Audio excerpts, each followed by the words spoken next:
الحمدللہ رب العالمین والصلاة والسلام علی سید الانبیاء والمرسلین۔ موضوع اصلاح کی بات، نصیر مسیح کی کہانی۔ نصیر مسیح کہتا ہے، میرے دل میں اسلام کی جتنی قدر تھی اس واقعے کے بعد ختم ہو گئی۔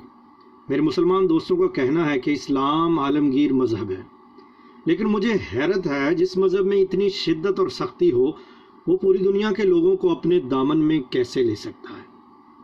نصیر مسیح کی باتیں تکلیف دہ ضرور تھیں، لیکن سچائی اور مظلومیت دونوں ہی نصیر مسیح کے لہجے سے جھلک رہے تھے۔ آپ کا انداز باقیوں سے مختلف محسوس ہوا تو سوچا شاید کوئی ایسا فرقہ بھی ہے جس میں کچھ نہ کچھ رواداری باقی ہے۔ نصیر مسیح نے اپنی گفتگو کو پچھلی کلام سے جوڑتے ہوئے کہا۔ نصیر مسیح کی باتیں سن کر میں کچھ دیر خاموش رہا، اور اس دوران نصیر مسیح لگاتار نظریں جمائے میرے چہرے پر دیکھتا رہا۔ مجھے اندازہ نہیں ہو رہا تھا سلسلہ گفتگو کہاں سے شروع کروں۔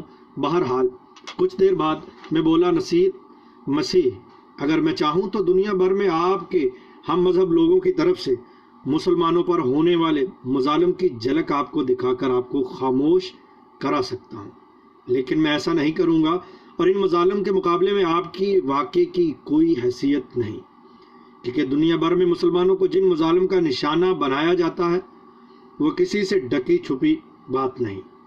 لیکن میں یہ سب کچھ کہہ کر آپ کو خاموش نہیں کراؤں گا۔ میں بس اتنا کہوں گا، جو واقعہ آپ کے ساتھ ہوا وہ اسلام نہیں، یعنی وہ اسلام کی تعلیمات سے نہیں۔ اپنا خیال رکھیے گا۔ کہانی کا اگلا حصہ اگلی ویڈیو میں دیکھیے گا۔ السلام علیکم ورحمۃ اللہ وبرکاتہ۔